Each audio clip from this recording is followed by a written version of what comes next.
at Stanford University. Okay, well, welcome to CS 193P, Lecture 12, Fall 2013 and 14. And today we have one topic only, which is core data. And as someone was asking earlier, assignment 5 is due on Wednesday, and then your last assignment, assignment 6, will go out then and be due a week later. On Wednesday, I'm going to be going over the final project requirements, and we're going to continue with core data a little bit, talk about core data with UI table view, and then I'm going to do a big demo. So today's lecture is going to be all slides. I don't usually like to do that just because it's an awful lot of slides all at once, but it makes sense in this case, and I'll be doing the demo for today's stuff on Wednesday. And the next week we'll start talking about advanced segueing, and maybe we'll do some MapKit, multitasking. Not quite sure what I'm going to cover next week because you won't have a homework assignment on that. This core data stuff that we're covering today and Wednesday, that's going to be the topic of your last homework assignment that goes out on Wednesday. So core data, what is core data? Core data is an object-oriented database. Why do we need it? Because in any kind of significant application where we have a lot of data to crunch on, we can't be storing it in NS user defaults or not storing it at all or always fetching it down from Flickr, right? So your current assignment or the Shutterbug demo that we did last week, we're just always fetching our entire model basically every time we want it from Flickr. But what if we had a very large database of photos that have thousands or tens of thousands of little pieces of information about photos? We couldn't be fetching that down every time. We couldn't store it in its user default. So we need a real database. Plus, a real database allows us to make really smart queries about what our data is. Right now, we can't really query it at all, or almost not at all. We're just kind of displaying it all in tables. So to take the next level of sophistication in our app, we need to do that. So core data is a very, very powerful framework in iOS 7, one of the most powerful in terms of what it can do. I can only just barely scratch the surface in a lecture and a little bit this week. I'm just going to try and get you the basics, and you're going to have to, if you want to do a serious database app in your future, maybe for your final project or beyond, you'll need to do a little bit of extra reading up because core data is massive, okay? But fundamentally, it's a way of creating objects, Objective-C objects that you are going to deal with that are mapped or linked to SQL or XML databases, okay? So it's kind of a bridge between object-oriented land and database land. And database land is dominated by things like SQL, okay? How many people here know what SQL is? Not know how to program in SQL, but know what it is? Yeah, so everyone pretty much. So that's mostly what core data is hooked up is SQL backend. So how does core data work? First, you create a visual map using a tool in Xcode, okay, so dragging and dropping and all that stuff to create a mapping between an object-oriented view of your data and the SQL or tables and rows version of your data. And core data allows really that to be pretty seamless once you've created this mapping. And we'll talk all about that and how it does that. But let's start by looking how we create this visual map in Xcode. Okay, so first, we create the map by doing new file. Anytime we want to add something new to our project, we're going to do new file. But in new file, instead of doing like Cocoa Touch Objective-C class, we're going to go down to where it says core data. See that? And pick data model. Don't accidentally pick mapping model. It's data model that you want here. Okay, the data model is the mapping between the object-oriented world and the database world. So you click that. It's going to ask you what you want to call it and where you want to put it. Some people like to call their model file model if they only have one.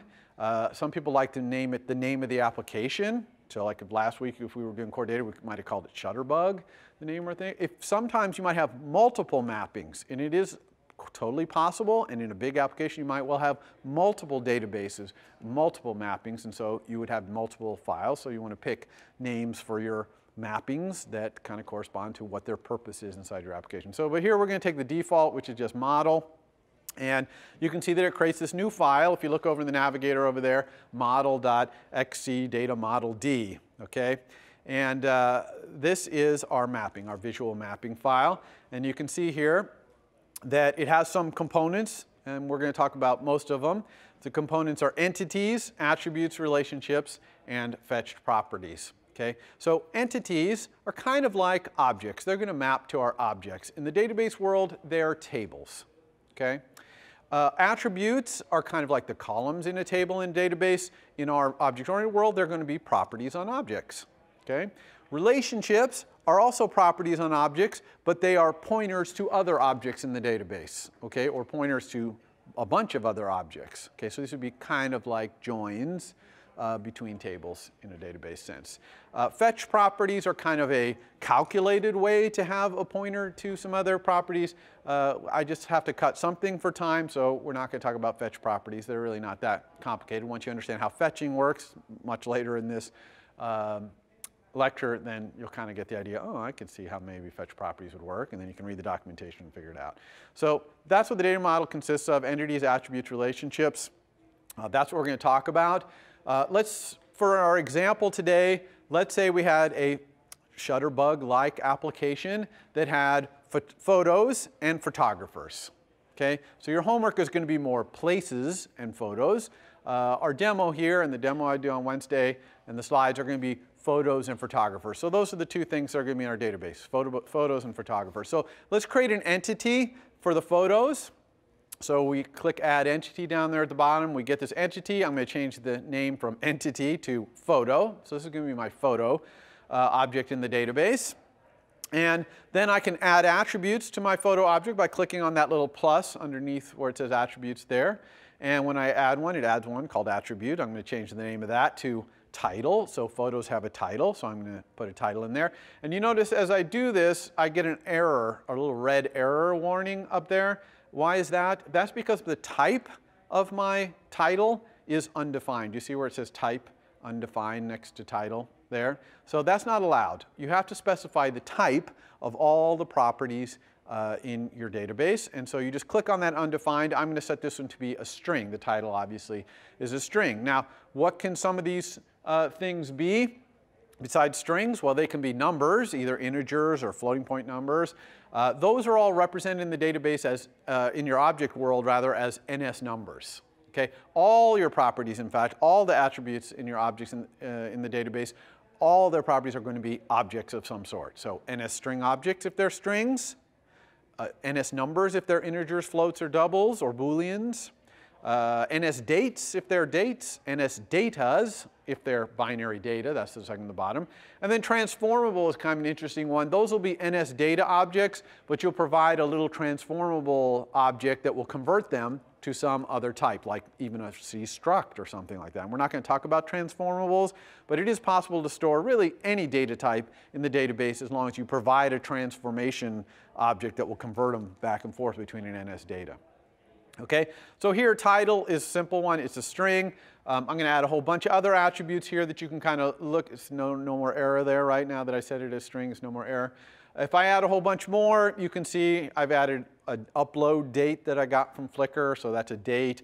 Even thumbnail data. So let's say I downloaded the thumbnail image data, the image data for a little thumbnail of my photo from Flickr. I can actually put that data in the database as an NS data. Some people ask, how big an NS data could I put in there? For example, could I put an NS data that is the real photo, the big, you know, maybe a megabyte size photo? And the answer is absolutely, you can put them in here. In fact, there's a little switch that you can turn on that says, I'm going to put something big here, store it in another file, okay? But even if you store it in the SQL file, it can usually manage it. It's probably not the best, most efficient way to do it.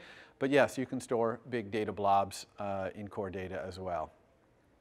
So there's some example attributes. Let's look at this a different way. If you see down at the bottom there where it says editor style, right? I clicked on that and it switched over to showing the same thing but in a graphical format. So see, here's my photo entity. I can see the attributes. See them there, listed there. And I can still create an entity in this view. So I'm going to create another entity, which is my photographer. I create that entity. I'm going to change the name to photographer. It changes it. Okay. I can also add attributes in this view. So I just go down to this button here, Add Attribute. I'm going to add an attribute here, and I'm going to call it Name. So that's the name of the photographer. You can also edit these attributes here in this view by clicking on them. all right, like clicking on the name, and then going up to this attributes inspector up here. Okay, so this is kind of like the attributes inspector in other environments inside of Xcode. So if I click on that, you can see I get a bunch of attributes of my attributes. So here's the name one, and you can see there's the name of it, and there's the attribute type, which you can see is undefined. That's why we have the error up there. See, attribute type undefined. So I'm going to click on that, pop up right there, and change that undefined to be string. The photographer's name is also a string. Okay, so we got that. I can also create relationships between these objects, photos and photographers. I mean, clearly a photo and a photographer have a relationship, right? A photographer takes photos. A photo is taken by a photographer. So I can create relationships between them by control dragging. That's how we like to do things in Xcode. We control drag.